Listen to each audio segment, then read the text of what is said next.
L'artiste du moment, je suis avec Smart King qui, à l'état civil, répond au nom de Cyril Runga. Il est un artiste, rappeur et compositeur béninois. Il était un chanteur traditionnel de Palango depuis son jeune âge et s'est lancé dans le moderne, notamment en 2015. Bonjour à vous. Bonjour monsieur le journaliste. Merci d'avoir accepté une invitation. Non, tout le plaisir est pour moi. Alors, dites-nous, d'entrée de jeu, vous qui avez aujourd'hui 36 œuvres musicales à votre actif, qu'est-ce qui vous a conduit à la musique? Qu'est-ce que je vais dire? Comme tout le monde, tous les artistes ont l'habitude de dire, moi, la maison dans laquelle je suis né, René Kwame à René, c'est là, on fait de la musique traditionnelle. Il y a les gens qui jouent à York, Balongo. Donc, si tu es un enfant là, on doit avoir un Sega. Tu dois savoir non seulement chanter, danser, jouer les tam-tams, les trucs traditionnels. Donc, c'est là que j'avais commencé. On avait initié depuis l'enfance un groupe qu'on appelait Amita. Voilà, il y avait Amipon, il y avait Aviton. Donc, on avait appelé le groupe Amita. Donc, on jouait Balongo. Donc, c'est déjà là, je crois, à l'âge de 12, 13, 15 ans. Palongo, c'est quel rythme déjà, pour ceux qui ne le connaissent pas véritablement? Alors, pour ceux qui, par exemple, ce matin, qui peut-être nous suivent hors de nos frontières béninoises et qui entendent ce rythme-là pour la première fois, par exemple. Ouais, Palongo, c'est un rythme initié par le feu Amikpon. Amikpon, il est de Porto Novo. Donc, c'est on dit Djagbe. C'est lui qui jouait pour les revenants à l'époque ou bien? Non, pas forcément pour les revenants, mais c'est un rythme vraiment qui a, je fais dire, colonisé presque tout le Bénin parce que ça a fait un peu son temps. Les gens ont eu à danser beaucoup sur ça, Palongo. Donc, il y a eu beaucoup de variétés de Palongo parce que c'est dans ça, il y a eu les bons qu'on fait pour les goutons et autres. Les essais, il y a eu beaucoup de choses. Donc, Palongo, il y a beaucoup de variétés. Voilà. Et le tam-tam de base ou le grand tam-tam qui vraiment joue le plus grand rôle dans ce rythme, c'est Sakra.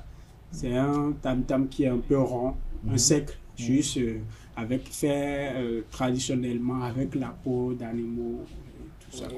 Et autres. Alors, aujourd'hui, vous êtes avec, comme je disais tantôt, 36 œuvres musicales à votre actif. Vous avez votre dernier morceau qui a pour un titre « Ma décision ». Pourquoi ce titre-là, ce morceau-là déjà? Ok, Ma décision, c'est un morceau qui, je vais dire, qui est venu après un morceau Tout donné. Tout donné, c'est le morceau que j'ai fait comme un morceau de déception. On va quand même inviter nos amis internautes à suivre quand même ce morceau-là, Tout donné. On va savourer ensemble et on va revenir. D'accord. Je suis tombé love d'une personne que je croyais meilleure. Les jours avançaient, notre amour devenait piqueur. Tantôt l'amour sucré, les problèmes pas là. Je dis je l'aime trop, c'est pourquoi j'ai tout pardonné. Une relation pleine de fautes, l'amour m'aveugrait. Je regardais pas ses défauts, au fond j'avançais. J'ai tout donné, toi tu voulais plus. Notre amour est compliqué, comme le disait Miss. Trop toxique, comme le disait Yann. Maintenant que t'as tout foutu, tu veux pleurer. J'en ai déjà assez souffert. Désolé, on va se laisser. J'ai tout donné, oh tout donné, ton amour m'a fatigué, oh tout donné, j'ai tout donné, oh tout donné, toi et moi c'est terminé, j'ai tout donné. Je t'ai donné mon cœur sans remords, tu l'as brisé. J'ai été sincère, mais bout de ce monde. Dans une autre planète où on construit notre monde. Il est vrai, tu m'as brisé, mais moi je t'en veux pas. Il faut que j'avance et fais de nouveaux pas. Alors voilà, à l'instant, c'était ce morceau-là, Tout donné, que l'on vient de vivre là. Mais aujourd'hui, c'est Ma décision. Ma décision. Alors, quelle est la décision qui est prise aujourd'hui? Si on peut Donc, dire ma décision, le son ne s'adresse pas seulement à moi, en tant que tel, c'est à tout le monde. Pour dire que, parce que la thématique, c'est la prise de décision. Pour dire que, peu importe ce que nous vivons, nous ne devons pas baisser les bras. Nous devons toujours prendre de nouvelles décisions. Nous devons toujours avoir la tête haute, parce que dans le morceau, dans les paroles, j'ai dit, il faut avoir la tête haute malgré les échecs. Ouais, donc la décision, ça veut dire, peu importe ce qui arrive, prendre la décision d'évoluer. Et j'ai aussi souligné de prendre les bonnes décisions. J'ai aussi dit de prendre des décisions vraiment valables. Par exemple, moi, c'est vrai que je chante aussi Dieu. J'ai aussi dit de prendre la décision de changer notre vie avant l'arrivée de Jésus-Christ, comme il va revenir, de changer notre vie, de faire de bonnes choses. Donc, c'est un peu ce truc que j'ai un peu évoqué dans le son. C'est ça que vous avez un peu évoqué dans le son. Et là, on va encore marquer peut-être une petite pause. Hein. On va reçu ce morceau-là. Et vous allez nous dire où vous en êtes par rapport à ce projet musical-là. Avant de prendre une décision, je réfléchis 1000 fois. J'ai des chemins à tracer, je dois trouver ma voie. Est-ce que je peux accomplir mes rêves en restant sous mon toit? Malgré les doutes qui m'assaillent, je garde la tête haute. Malgré mes erreurs et mes échecs, je garde la tête haute. Chaque erreur m'enseigne, chaque échec m'améliore. Et quand je franchis chaque étape, je deviens encore plus fort. Ils t'accorderont plus de valeur quand tu seras décédé. Ce sont des hypocrites, notre Dieu en cœur. Je fais le courageux, mais pourquoi Gombe me rend si triste? Je dois changer ma vie avant l'arrivée de Jésus-Christ. Ici dépend de toi et non de personne. Prenons la décision plus Christ avant que la console. La décision de toi et non de personne. Prenons la décision plus Christ avant que la console. Je prends la décision d'être authentique ou de suivre la mode. On dit qu'il n'y a rien de nouveau, mais d'où viennent les nouvelles modes? Pour aller au sommet, le courage il en faut davantage. Ils te soutiendront seulement quand il y a leur avantage. Tu prends la décision de servir Dieu ou de servir le monde. Mais si tu décides de servir Dieu, tu dois haïr le monde. À ce qui paraît, il nous interprète la... Alors, retour plateau. Smart King. Pourquoi le nom d'artiste Smart King? Alors, on a dit First King quelque part. Pourquoi? Smart King. Oui. Avant, au départ, je m'appelais Small King, petit roi. Donc, c'est quoi quand vous avez appris qu'il y avait eu First King, vous êtes passé à Smart King? Non, c'était pas ça. Smart King parce que pourquoi j'ai mis le King? Moi, je vais dire un chrétien. Donc, on nous a dit, vous êtes des dieux. Vous voyez? Donc, je me disais, si je suis un dieu, donc ça veut dire que je suis un roi. Donc, je m'appelais Smart King pour dire le petit roi. Vous voyez? Le petit roi. Parce que un petit roi n'est pas petit. Peu importe le petit qu'on le met sur le trône, il doit être respecté. Donc, ça a fait un peu polémique. Mes fans, les gens qui me connaissent me disent, bon, il n'y a pas le petit roi. Ce nom-là, c'est bon, mais peut-être changer. Même moi, ma formation professionnelle que j'ai fait, c'est audiovisuel. Donc, j'ai ma structure, une structure qui n'est pas encore physique, qui s'appelait SK Prod. Vous voyez, donc beaucoup, même mon nom d'artiste, les gens m'appelaient SK. Donc, comment changer le nom pour que le nom n'ait pas de répercussion sur ma structure de production ou sur SK que les gens appelaient. Donc, il faut trouver un autre nom, sûrement anglais, un autre mot anglais, qui commence par S. Donc c'est là Smart est venu. Smart pour ne pas, parce que Smart ça veut dire intelligent, ça veut dire aussi malin. Vous voyez, ça veut dire le aussi... lion intelligent, le lion malin. Le roi malin. Donc c'est vrai que le nom fait toujours polémique, mais ce que les gens ne comprennent pas, c'est que Smart King, c'est pas forcément moi. Parce que le nom d'une personne, c'est vrai que c'est la personne qui porte le nom. Mais le nom peut dire beaucoup de choses, peut dire une histoire. Derrière un nom, il y a peut-être une histoire. Donc quand je dis Smart King, moi je m'adresse beaucoup plus à Dieu. Je dis généralement que c'est Dieu qui est le grand roi. Ça fait, il y a 3 fois que vous évoquez Dieu. Quelle est votre relation avec Dieu? Bon, comme j'ai dit un peu en avant, je suis un chrétien. Donc pour moi même... Est-ce que Dieu s'est manifesté à vous une fois? Ça, c'est évident. J'ai vécu ça. J'ai vécu cette manifestation divine parce que, comme j'ai dit, je suis né, je vais dire, je sais pas, j'étais né. J'ai vécu à René. Donc René, je ne sais pas si vous connaissez le quartier. Oui, René. René, j'ai vécu à René Kpama. Non, c'est pas quoi. C'est un peu vers Tokpa, à Maoulé. Oui. Donc là, j'ai fait un peu la rue. C'est pas loin de ici, là. Voilà. J'ai fait un peu la rue. J'ai fait la rue. Donc j'étais resté parmi les délinquants, les gangsters. Donc j'ai fait la rue beaucoup d'années, 3 ans, 4 ans. Donc même quand j'allais à l'école, même en classe de 3e, j'avais laissé les études. J'ai laissé les études pour la rue. Donc j'ai fait la rue. Ma maison, c'est une maison dans laquelle c'est peu de gens qui sortent, qui vont à l'école, qui réussissent leur vie. Vous voyez? Donc quand j'étais dans la rue, j'ai connu un ami qui s'appelait Raoul Tohi. Donc c'est avec cet ami-là, je faisais beaucoup de choses, même aller faire petits vols, petites délinquances, tout ça, j'en ai fait. Donc, un jour comme ça, cet ami m'a dit, viens, je te montre quelque part où je vais écouter les enseignements bibliques. Vous voyez? Alors que moi qui faisais des trucs, la délinquance, les trucs pas de très vol, catholique, tout ça, voilà. pas très Donc orthodoxe. j'étais parti là, j'ai écouté la première fois. Ce truc que j'ai écouté, ça a fait un tic en moi, ça a déclenché quelque chose en moi. Ça fait que j'ai pris une autre conscience. C'est juste je suis parti écouter, c'est pas une église. Je suis parti écouter les enseignements bibliques.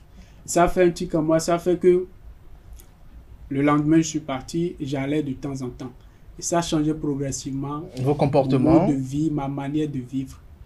Ça fait que dans la rue, c'est moi qui apportais maintenant le message d'urgence. Ce qu'on fait, c'est pas bon, il faut qu'on change. Vous venez évangéliser. C'est ça. Vos amis d'hier. C'est ça. Et ça a fait que il y a eu des amis dans la rue avec qui j'étais, qui sont venus avec moi, qui vous ont suivi. Voilà, qui m'ont suivi. Ça c'est salvateur. Ça a fait que après ça, j'ai repris les études. J'ai laissé les études pendant 3 ans, mais j'ai encore repris les études. Par la grâce de Dieu, j'ai eu mon bac et j'ai eu ma licence. Donc ça fait que si ce message n'était pas venu dans ma vie, peut-être que je serais toujours dans la rue. Parce que vous serez toujours dans la rue. Voilà. Mais aujourd'hui, vous faites de la musique. Est-ce que vous vivez de votre musique? Bon, ça c'est... Non. Surtout au Bénin, encore que moi, je suis encore... je viens de commencer. Parce que si vous voyez 30 œuvres que j'ai déjà fait, 30 sons, quand j'ai commencé, j'ai enchaîné. Donc, je n'ai pas vraiment suivi le processus normal des choses. Travailler avant de sortir un son. Donc, moi, heureusement, j'avais un monsieur, Free Music, qui avait un studio qui m'aidait, qui disait, viens, on va faire tout ça parce que tu n'es pas mal, tout ça. Donc, je sortais des sons pas possibles. Comme moi-même, j'ai fait la vidéo. Je me faisais les clips, je me faisais les visuels, tout ça. Donc, ça faisait que je sortais les sons comme je ne payais pas beaucoup d'argent. Donc, actuellement même, il serait difficile même de dire, je ne connais pas, hein, mais selon les infos, les rumeurs qui passent, il serait difficile même pour les grands artistes déjà connus au Bénin de lever leurs doigts, de dire, je suis vraiment plein dedans, je vis pleinement de mon art. Donc moi, je viens de commencer, je n'ai pas encore un gros cachet de la musique pour dire que je vis de mon art. Donc, et vous faites quoi d'autre après la musique? Ouais, comme je dis, j'ai fait l'audiovisuel. J'ai eu ma licence à ENSTIC sur le campus. Donc, je suis réalisateur. Je fais aussi le cadrage, mais je suis beaucoup plus réalisateur, monteur, graphiste. Et graphiste aussi. Alors, aujourd'hui, par rapport à ce projet musical, Ma Décision, quels sont les défis qui s'imposent à vous aujourd'hui? Voilà. Moi, la petite anecdote où je vais faire des parenthèses, c'est que récemment, j'étais parti au village à Granvier pour un film avec mon oncle. Et mon oncle a raconté que ma mère était aussi chanteuse. Elle était une grande chanteuse. Elle chantait dans les chorales, dans l'église et tout ça. Donc je me suis dit, ah, là, si c'est ça, je suis plus ou moins fait pour chanter. Parce que il y a 2 ans en arrière, je voulais aussi laisser la musique. Je voulais dire, bon, la musique, ça serait juste passe-temps. Mais je me suis dit, bon, tiens, je vais faire la musique. Après l'audiovisuel, ma carrière professionnelle, c'est la musique qui vient. Donc j'ai dit, tout ce que je vais sortir prochainement serait des œuvres professionnelles, que je vais prendre le temps de travailler, que je vais faire les vidéos, les clips, tout ce qu'il faut, les promotions, comme je le peux. Donc, décision, avant de sortir ça, je travaille avec un directeur artistique qui est M. Fiz. Je travaille avec un producteur, je vais dire Anno, à la prod, celui qui a produit le son de Vano Fité. Donc, ceux-là, ils m'ont coaché un peu sur le son, donc j'ai sorti ça. Donc, décision, je vais faire le clip. Je suis en préparation pour faire le clip. Donc, c'est aussi un projet que je veux mettre un peu sur les radios, un peu faire des émissions. Donc, je vais faire un peu de promotion autour de ça. Moi aussi, j'ai des réseaux sociaux, donc je vais vraiment communiquer autour de ça. Ce que je ne faisais pas, je vais vraiment... Donc, c'est un gros défi, même sur le plan, je vais dire, logistique, aussi financier. Mais je vais faire de mon possible pour vraiment... promouvoir le son. Là, vous espérez quand même de bonne volonté qu'elle se manifeste pour vous soutenir. Ça c'est important parce que, comme je l'ai dit, je suis indépendant. Donc, je travaille seul, je n'ai pas quelqu'un qui m'accompagne. Donc, c'est difficile pour moi aussi de même faire un bon son parce qu'aujourd'hui, il faut au moins 100 000 pour faire un bon son. Le son seul, l'audio, il faut faire le beat, il faut poser la voix. Ça, c'est que tu ne veux pas inviter quelqu'un, je sais pas, quelqu'un qui va poser une voix, ou bien guitare, ou bien piano. Ça peut se limiter à 100 000. Mais si tu veux encore inviter d'autres personnes, les guitares, les instrumentistes, ça dépasse encore. Donc moi seul faire ça, c'est difficile. Et encore produire des clips, des visuels, la promotion encore, c'est ce qui bouffe de l'argent. Donc ce serait bien pour moi, même si c'est pas un producteur, quelqu'un de façon... Une bonne volonté, voilà, quelqu'un qui veut aider un jeune. Vous êtes marié, père d'enfant? Non, je suis en couple. Vous êtes en couple. Vous êtes en couple après avoir tout donné. Voilà. Alors vous allez nous redonner quand même un petit couplet de ma décision avant qu'on puisse conclure cette rubrique ici. Ça, c'est sûr. Décision. Je prends la décision d'être le boss ou d'être le serviteur. Dans les deux cas, je ne jouerai pas le bouc émissaire. Chaque jour dans ma vie, je fais face à des choix. Avant de prendre une décision, je réfléchis 1000 fois. J'ai des chemins à tracer, je dois trouver ma voie. Est-ce que je peux accomplir mes rêves en restant sous mon toit? Malgré les doutes qui m'assaillent, je garde la tête haute. Malgré les erreurs et mes échecs, je garde la tête haute. Chaque erreur m'enseigne, chaque échec m'améliore. Et quand je franchis chaque étape, je deviens encore plus fort. Ils t'accorderont plus de valeur quand tu seras décédé. Ce sont des hypocrites, notre Dieu va les décimer. Certaines décisions font mal au corps, me font du bien au cœur. Comme l'humilité de pardonner toute leur rancœur. Je fais le courageux, mais pourquoi Gourmet me rend si triste? Je dois changer ma vie avant l'arrivée de Jésus-Christ. La décision vient de moi, aidez-moi, sœur. C'est vraiment une décision, un test vraiment poignant, très émouvant et très touchant, pour être plus précis, c'est très touchant. Merci Smart King pour ce moment d'échange à travers ce couplet encore qui m'a un peu fait replonger, parce que les mots, il y en a comme moi, pour qui les mots ont véritablement de sens lorsqu'ils sont à leur place. On espère vous retrouver encore ici, par ici, un de ces quatre là. Je serais ravi de revenir. Merci à vous. Merci beaucoup.